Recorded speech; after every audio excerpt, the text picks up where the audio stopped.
Hello everyone guys, कैसे हैं आप लोग। उम्मीद करता हूं सब बढ़िया होंगे। सो गाइस, इन्वेस्टो प्राइड के एक ब्रांड न्यू वीडियो में आप लोगों का फिर से स्वागत है। एंड गाइस, आज के इस वीडियो में हम लोग बात करने वाले हैं 4 ऐसे म्यूचुअल फंड्स के बारे में जो कि साल 2025 में आपके लिए लमसम इन्वेस्टमेंट करने के लिए काफी शानदार हो सकता है। और गाइस, इन 4 फंड्स को हमने सेलेक्ट करने के लिए 8 फंड को इंक्लूड किया है एंड कंपैरिजन किया है। एंड आउट ऑफ दैट हमने अल्टीमेटली 4 वो म्यूचुअल फंड सेलेक्ट किया है जो कि आपके लिए काफी शानदार हो सकता है। तो फ्रेंड्स, जैसे मैंने आपको बताया कि भाई हम लोग बात करने वाले हैं 4 ऐसे म्यूचुअल फंड्स के बारे में जो कि लमसम के लिए काफी शानदार हो सकता है। तो गाइस, इसके लिए हम लोग सबसे पहले बात करेंगे तो ऐसे large cap index mutual fund के बारे में जो कि आपको अगले 15 से 18 सालों में बेहद ही शानदार तरीके से पैसे बना के दे सकता है। तो गाइस, सबसे पहले बात करें लार्ज कैप इंडेक्स फंड के बारे में, तो यहाँ पे हम लोगों ने 2 फंड चूज करा हुआ है इस कैटेगरी से। पहला फंड है आपका ICICI prudential Nifty next 50 fund.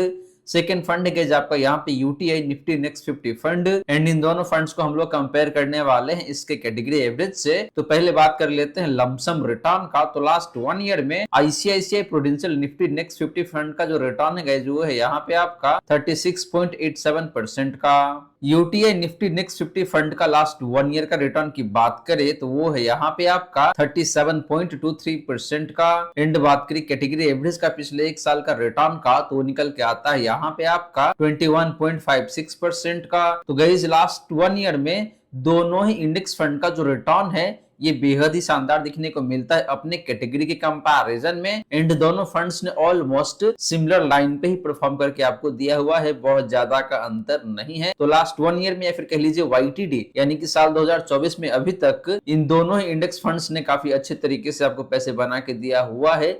इसके बावजूद भी कि पिछले 1 से 1.5 महीने में मार्केट काफी अच्छा खासा गिरा हुआ है। बात करी गई इस पिछले 3 सालों का रिटर्न का तो ICICI prudential Nifty next 50 fund का जो रिटर्न है वो है यहाँ पे आपका 20.73% का। यूटीआई निफ्टी नेक्स्ट 50 फंड का जो रिटर्न है पिछले 3 सालों का वो निकल के आता है यहाँ पे आपका 21.2% का। एंड कैटेगरी एवरेज का जो रिटर्न है पिछले 3 सालों का वो निकल के आता है यहाँ पे आपका 17.25% का। तो गाइस, पिछले 3 सालों में भी देखे तो यहाँ पे इन दोनों ही इंडेक्स फंड का जो रिटर्न है ये काफी अच्छा दिखने को मिलता है अपने कैटेगरी के कंपैरिजन में। एंड दोनों फंड्स का जो रिटर्न है यहाँ पे भी ऑलमोस्ट सिमिलर लाइन पे ही दिखने को मिलता है। बात करें गए पिछले 5 सालों का रिटर्न का तो ICICI prudential Nifty next 50 fund का जो रिटर्न है वो निकल के आता है यहाँ पे आपका 21.07% का। यूटीआई निफ्टी नेक्स्ट 50 फंड का जो रिटर्न है पिछले 5 सालों का वो है यहाँ पे आपका 21.7% का। एंड बात करें कैटेगरी एवरेज का पिछले 5 सालों का रिटर्न का तो वो निकल के आता है यहाँ पे आपका 18.39% का। तो गए पिछले 5 सालों में भी देखे तो दोनों ही इंडेक्स फंड का जो रिटर्न है ये काफी बेहतरीन दिखने को मिल जाता है अपने कैटेगरी के कंपैरिजन में। हालांकि दोनों फंड्स का जो रिटर्न है पिछले 5 सालों में भी ऑलमोस्ट सिमिलर लाइन पे ही निकल के आ रहा है। वहीं गाइस, बात करें इन दोनों ही फंड्स का डिफरेंट रिस्क रेशियोज का तो पहले बात कर लेते हैं आपका स्टैंडर्ड डिवीजन का, यानी कि कौन सा फंड कितना ज्यादा वोलाटाइल है अपने कैटेगरी के कंपैरिजन में। तो बात करें पहला फंड यानी कि ICICI prudential Nifty next 50 fund का स्टैंडर्ड डिवीजन का तो वो निकल के आता है यहाँ पे आपका 17.96 का। यूटीआई निफ्टी नेक्स्ट 50 फंड का जो स्टैंडर्ड डिवीजन है वो निकल के आता है यहाँ पे आपका 17.96 का ही। एंड कैटेगरी एवरेज का जो स्टैंडर्ड डिवीजन है वो निकल के आता है यहाँ पे आपका 13.66 का। तो गाइस, स्टैंडर्ड डिवीजन के मामले में देखें तो यहाँ पे दोनों ही फंड्स सेम ही दिखने को मिलता है। दोनों फंड की जो वोलाटिलिटी है सेम ही दिखने को मिल रहा है एंड अपने कैटेगरी एवरेज से ज्यादा है। तो गाइस, ये दोनों ही इंडेक्स फंड आपको रिटर्न बेहतर बना के देता है तो यहाँ पे वोलाटिलिटी भी ज्यादा है। बात करें गाइस शार्प रेशियो का तो ICICI prudential Nifty next 50 fund का जो शार्प रेशियो है वो निकल के आता है यहाँ पे आपका 0.75 का। यूटीआई निफ्टी नेक्स्ट 50 फंड का जो शार्प रेशियो है वो है यहाँ पे आपका 0.77 का। एंड कैटेगरी एवरेज का जो शार्प रेशियो है जो निकल के आता है यहाँ पे आपका 0.73 का। तो गाइस, शार्प रेशियो के मामले में देखें तो दोनों इंडेक्स फंड का जो शार्प रेशियो है ऑलमोस्ट सिमिलर लाइन पे है एंड अपना जो कैटेगरी एवरेज है उसके आसपास में ही दिखने को मिलता है। तो यहाँ से यही पता चलता है कि इन दोनों इंडेक्स फंड का जो रिटर्न है अपने रिस्क के अकॉर्डिंग ठीक ही दिखने को मिलता है, खराब नहीं रहता है। एंड लास्टली बात करी गई अल्फा का, तो ICICI prudential Nifty next 50 fund का जो अल्फा है वो है यहाँ पे आपका 1.91% का। यूटीआई निफ्टी नेक्स्ट 50 फंड का अल्फा की बात करें तो वो निकल के आता है यहाँ पे आपका 2.3% का। एंड बात करें कैटेगरी एवरेज का अल्फा का, तो निकल के आता है यहाँ पे आपका 0.65% का। तो गाइस अल्फा भी देखे तो इन दोनों ही फंड्स का काफी अच्छा दिखने को मिल रहा है अपने कैटेगरी एवरेज के कंपैरिजन में। एंड जो यूटीआई निफ्टी नेक्स्ट 50 फंड है इसका अल्फा कंपैरेटिवली बेहतर दिखने को मिलता है ICICI prudential Nifty next 50 fund के कंपैरिजन में। तो गाइस ये रही बात आपका इन दोनों ही इंडेक्स फंड का लमसम रिटर्न का एंड डिफरेंट रिस्क रेशियोज का। और गाइस यहाँ पे देखें तो ओवरऑल दोनों ही फंड्स का जो परफॉर्मेंस है ऑलमोस्ट सिमिलर लाइन पे दिखने को मिलता है। एंड रिस्क रेशियोज भी देखें तो मोटा मोटी सिमिलर लाइन पे दिखने को मिलता है, बहुत ज्यादा का अंतर नहीं है। तो यहाँ पे मेरा ओपिनियन ये है कि भाई आप इन दोनों में से किसी एक फंड को चूज करके चल सकते हैं, लेकिन गाइस ध्यान रहे ये दोनों फंड अपने कैटेगरी में काफी हाई रिस्की होने वाला है। आप चलिए गाइस बात कर लेते हैं तो ऐसे ही फ्लेक्सी कैप म्यूचुअल फंड्स के बारे में जो कि आपके लिए बेहद ही शानदार हो सकता है। तो गाइस बात करें फ्लेक्सी कैप फंड्स का, तो यहाँ पे दो फंड है आपके लिए, HDFC flexi cap fund, GM flexi cap fund. And in दोनों फंड्स को हम लोग कंपेयर करेंगे इसके कैटेगरी एवरेज से। तो पहले बात कर लेते हैं लमसम रिटर्न का, तो लास्ट 1 ईयर या फिर कह लीजिए वाईटीडी साल 2024 में एचडीएफसी फ्लेक्सी का फंड का जो रिटर्न है वो है यहाँ पे आपका 28.06% का। जेएम फ्लेक्सी का फंड का साल 2024 का रिटर्न की बात करें तो वो निकल के आता है यहाँ पे आपका 39.32% का। एंड बात करें कैटेगरी एवरेज का पिछले एक साल या फिर साल 2024 का रिटर्न का, तो वो है यहाँ पे आपका 25% के आसपास में। तो गाइस पिछले एक साल में या फिर साल 2024 में दोनों ही फ्लेक्सी का फंड्स का रिटर्न अपने कैटेगरी एवरेज से बेहतर दिखने को मिलता है। लेकिन बात करें इन दोनों में से एक बेहतरीन फंड का जिसका रिटर्न साल 2024 में काफी शानदार है, तो फंड यहाँ पे आपके लिए जेएम फ्लेक्सी का फंड। गाइस बात करें गाइस पिछले 3 सालों का रिटर्न का, तो एचडीएफसी फ्लेक्सी का फंड का जो रिटर्न है पिछले 3 सालों का वो है यहाँ पे आपका 26.83% का। जेएम फ्लेक्सी का फंड का पिछले 3 सालों का रिटर्न की बात करें तो वो निकल के आता है यहाँ पे आपका 30.22% का। एंड बात करें कैटेगरी एवरेज का पिछले 3 सालों का रिटर्न का, तो निकल के आता है यहाँ पे आपका मोटा मोटी 19% के आसपास में। तो गाइस पिछले 3 सालों में भी दोनों ही फ्लेक्सी का फंड्स का जो रिटर्न है अपने कैटेगरी एवरेज से काफी शानदार दिखने को मिलता है। स्पेशली बात करें जेएम फ्लेक्सी का फंड का, तो इसका रिटर्न काफी शानदार है। बात करें गाइस पिछले 5 सालों का रिटर्न का, तो एचडीएफसी फ्लेक्सी का फंड का जो रिटर्न है पिछले 5 सालों का वो निकल के आता है यहाँ पे आपका 24.72% का। जेएम फ्लेक्सी का फंड का पिछले 5 सालों का रिटर्न की बात करें तो निकल के आता है यहाँ पे आपका 26.96% का। एंड बात करें कैटेगरी एवरेज का पिछले 5 सालों का रिटर्न का, तो निकल के आता है यहाँ पे आपका 20.28% का। तो गैस पिछले 5 सालों में भी देखे तो दोनों ही फ्लेक्सी का फंड्स का रिटर्न अपने कैटेगरी एवरेज से काफी शानदार दिखने को मिलता है। स्पेशली बात करें जेएम फ्लेक्सी का फंड का, तो वहीं गैस बात करें इन दोनों ही फंड्स का डिफरेंट रिस्क रेशियोज का, तो पहले बात कर लेते हैं आपका स्टैंडर्ड डिवीजन का। तो एचडीएफसी फ्लेक्सी का फंड का जो स्टैंडर्ड डिवीजन है वो निकल के आता है यहाँ पे आपका 12.18 का। जेएम फ्लेक्सी का फंड का स्टैंडर्ड डिवीजन की बात करें तो निकल के आता है यहाँ पे आपका 13.6 का। एंड बात करें कैटेगरी एवरेज का स्टैंडर्ड डिवीजन का, तो निकल के आता है यहाँ पे आपका 13.02 का। तो गाइस वोलेटिलिटी के मामले में देखें तो यहाँ पे एचडीएफसी फ्लेक्सी का फंड ज्यादा बेहतर दिखने को मिलता है। बात करें गाइस साप रेशियो का, तो एचडीएफसी फ्लेक्सी का फंड का जो साप रेशियो है वो निकल के आता है यहाँ पे आपका 1.51 का। जेएम फ्लेक्सी का फंड का साप रेशियो की बात करें तो निकल के आता है यहाँ पे आपका 1.49 का। एंड कैटेगरी एवरेज का साप रेशियो है आपका 0.87 का। तो गाइस साप रेशियो के मामले में देखें तो अगेन दोनों फंड काफी बेहतर दिखने को मिलता है अपनी कैटेगरी एवरेज के कंपैरिजन में, और दोनों फंड का Sharpe ratio almost similar line पे ही दिखने को मिल रहा है। लास्टली बात करी गई अल्फा का, तो एचडीएफसी फ्लेक्सी का फंड का जो अल्फा है वो निकल के आता है यहाँ पे आपका 9.18% का। जेएम फ्लेक्सी का फंड का अल्फा की बात करें तो निकल के आता है यहाँ पे आपका 10.42% का। एंड बात करें कैटेगरी एवरेज का अल्फा का, तो निकल के आ रहा है यहाँ पे आपका 1.55% का। तो गाइस दोनों फंड्स का अल्फा भी काफी शानदार दिखने को मिलता मिलता है, स्पेशली बात करें जेएम फ्लेक्सी कैप फंड का। तो गाइस ये रही सारी की सारी बातें इन दोनों ही फ्लेक्सी कैप फंड्स का लमसम रिटर्न का एंड डिफरेंट रिस्क रेशियोज का। और गाइस यहाँ पे देखें तो ओवरऑल दोनों ही फंड्स अपने अपने जगह पे काफी शानदार है। हालांकि एचडीएफसी फ्लेक्सी का फंड थोड़ा सा कम रिस्क लेता है एंड आपको रिटर्न बेटर जनरेट करके देता है। वहीं अगर आप एक ऐसे इन्वेस्टर जो कि रिस्क थोड़ा सा ज्यादा ले सकते हैं एंड रिटर्न भी ज्यादा एक्सपेक्ट कर रहे हैं, इन दैट केस आपके लिए जेएम फ्लेक्सी का फंड यहाँ पे काफी शानदार हो सकता है। अब चलिए गाइस बात कर लेते हैं ऐसे ही दो मिड कैप म्यूचुअल फंड्स के बारे में जो कि आपको अगले 15 से 20 सालों में बेहद ही शानदार तरीके से पैसे बना के दे सकता है। तो गाइस मिड कैप कैटेगरी से हम लोग बात करने वाले हैं Motilal Oswal mid cap fund and Nippon growth fund के बारे में एंड इन दोनों फंड्स को हम लोग कंपेयर करेंगे इसके कैटेगरी एवरेज से। तो पहले बात कर लेते हैं लमसम रिटर्न का। तो लमसम के केस में देखें तो साल 2024 में Motilal Oswal mid cap fund का जो रिटर्न है वो निकल के आता है यहाँ पे आपका 58.39% का। निप्पॉन ग्रोथ फंड का साल 2024 की रिटर्न की बात करें तो निकल के आता है यहाँ पे आपका 31.44% का। एंड बात करें कैटेगरी एवरेज का साल 2024 का रिटर्न का तो निकल के आता है यहाँ पे आपका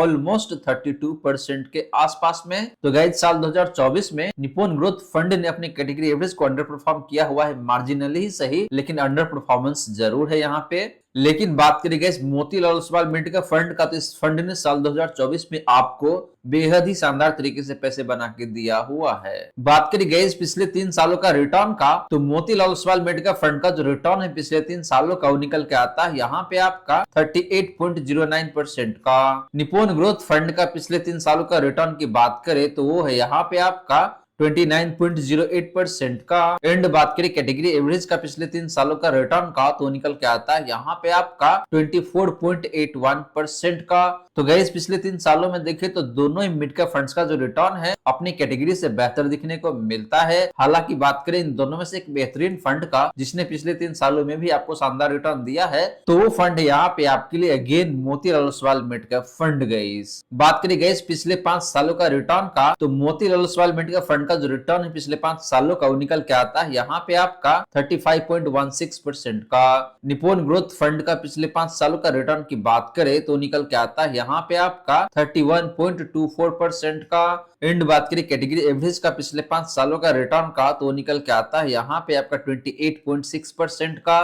तो गाइस पिछले 5 सालों में भी देखे तो इन दोनों ही मिड कैप फंड्स का जो रिटर्न है अपने कैटेगरी से बेहतर दिखने को मिलता है। लेकिन बात करेगा जी इन दोनों में से एक बेहतरीन फंड का तो यहाँ पे Motilal Oswal mid cap fund का रिटर्न पिछले 5 सालों में भी काफी शानदार है। वहीं बात करेगी जी इन दोनों ही मिड कैप फंड्स का डिफरेंट रिस्क रेशियोज का तो पहले बात कर लेते हैं स्टैंडर्ड डेविएशन का। तो Motilal Oswal mid cap fund का जो स्टैंडर्ड डेविएशन है वो निकल के आता है यहाँ पे आपका 15.46 का। निप्पॉन ग्रोथ फंड का स्टैंडर्ड डेविएशन की बात करें तो वो है यहाँ पे आपका 14.37 का। एंड बात करें कैटेगरी का स्टैंडर्ड डेविएशन का तो निकल के आता है यहाँ पे आपका 14.68 का। तो गाइस स्टैंडर्ड डेविएशन के मामले में देखें तो यहाँ पे निप्पॉन ग्रोथ फंड बेहतर दिखने को मिलता है। बात करें गाइस शार्प रेशियो का तो Motilal Oswal mid cap fund का जो शार्प रेशियो है वो निकल के आता है यहाँ पे आपका 1.75 का।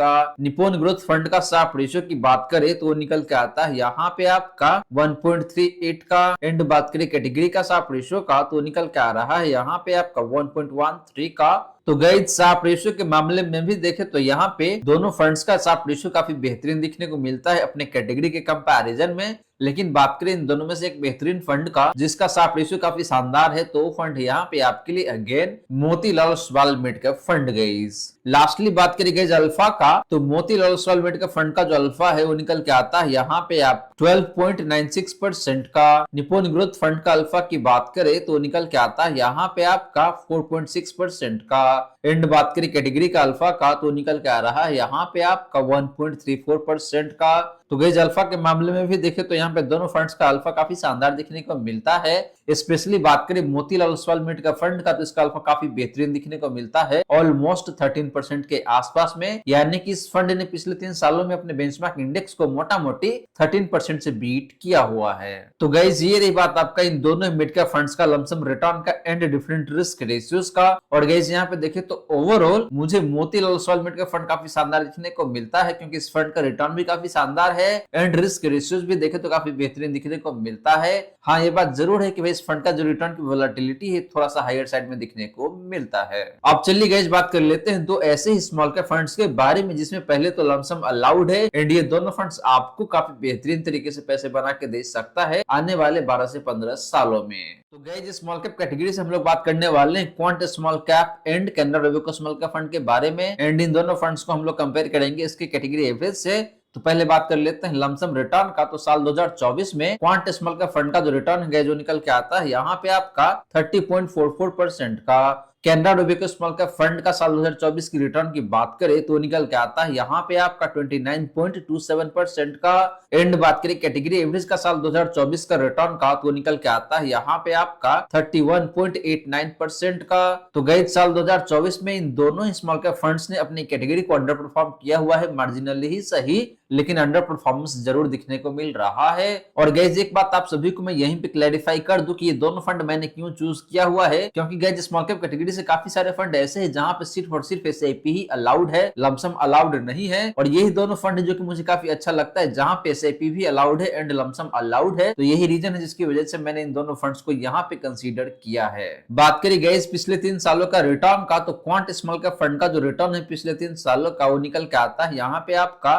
30.57% का। Canara Robeco small cap fund का पिछले 3 सालों का रिटर्न की बात करें तो निकल के आता है यहाँ पे आपका 25.37% का। एंड बात करें कैटेगरी एवरेज का पिछले 3 सालों का रिटर्न का तो निकल के आता है यहाँ पे आपका 25.75% का। तो गाइस पिछले 3 सालों में देखे तो यहाँ पे दोनों ही स्मॉल कैप फंड्स का रिटर्न देखे तो वैसे काफी अच्छा ही दिखने को मिल रहा है एंड अपने कैटेगरी के आसपास में ही है या फिर उससे बेहतर है। लेकिन बात करी गई जिन दोनों में से एक बेहतरीन फंड का जिसका रिटर्न पिछले 3 सालों में काफी शानदार है तो वो फंड है यहाँ पे आपके लिए क्वांट स्मॉल कैप फंड। बात करी गई पिछले 5 सालों का रिटर्न का तो क्वांट स्मॉल कैप फंड का जो रिटर्न है पिछले 5 सालों का वो निकल के आता है यहाँ पे आपका 48.79% का। Canara Robeco small cap fund का पिछले 5 सालों का रिटर्न की बात करें तो निकल के आता है यहाँ पे आपका 36.9% का। एंड बात करें कैटेगरी एवरेज का पिछले 5 सालों का रिटर्न का तो निकल के आता है यहाँ पे आपका 33.84% का। तो गाइस पिछले 5 सालों में देखे तो दोनों फंड्स ने अपने कैटेगरी एवरेज को काफी अच्छे खासे मार्जिन से बीट किया हुआ है। स्पेशली बात करें क्वांट स्मॉल कैप फंड का तो इसका रिटर्न पिछले 5 सालों में बेहद ही शानदार दिखने को मिल जाता है, मोटा मोटी 48 से लेके 49% के आसपास में। वहीं बात करी गई जिन दोनों ही फंड्स का डिफरेंट रिस्क रेशियोज का तो पहले बात कर लेते हैं स्टैंडर्ड डेविएशन का। तो क्वांट स्मॉल कैप फंड का जो स्टैंडर्ड डेविएशन है वो निकल के आता है यहाँ पे आपका 17.41 का। Canara Robeco small cap fund का स्टैंडर्ड डेविएशन की बात करें तो निकल के आता है यहाँ पे आपका 13.9 का। एंड बात करें कैटेगरी एवरेज का स्टैंडर्ड डेविएशन का तो निकल के आ रहा है यहाँ पे आपका 15.33 का। तो गाइस स्टैंडर्ड डेविएशन के मामले में देखें तो यहाँ पे Canara Robeco small cap fund काफी बेहतर दिखने को मिलता है।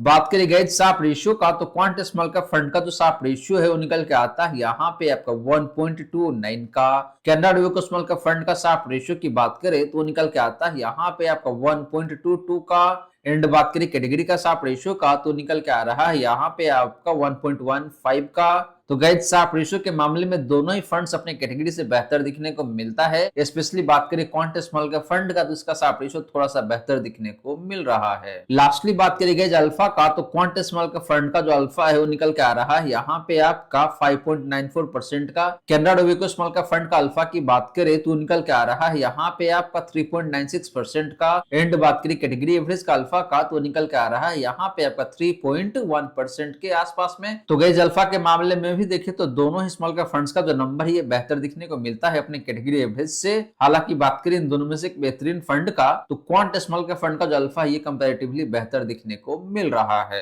तो गाइस ये रही बात आपका इन दोनों ही स्मॉल कैप फंड्स का लमसम रिटर्न का एंड डिफरेंट रिस्क रेशियोज का। और गाइस यहाँ पे देखे तो overall quant small cap fund मुझे ज्यादा बेहतर दिखने को मिलता है क्योंकि इस फंड का रिटर्न भी देखे तो अक्रॉस द टाइम फ्रेम काफी शानदार है एंड रिस्क रेशियोज भी देखे तो बेहतर दिखने को मिलता है बारिंग स्टैंडर्ड डेविएशन जो कि थोड़ा सा हाइट साइड में दिखने को मिलता है। यानी कि ये फंड आपको रिटर्न भी ज्यादा बना के देगा तो यहाँ पे रिस्क भी काफी ज्यादा होने वाला है। तो गाइस ये रही सारी की सारी बातें जो हमने किया आज के इस वीडियो में। और गाइस आशा करता हूँ जितनी भी बातें मैंने बताने की कोशिश किया है सारी की सारी बातें आपको समझ में आ गया होगा।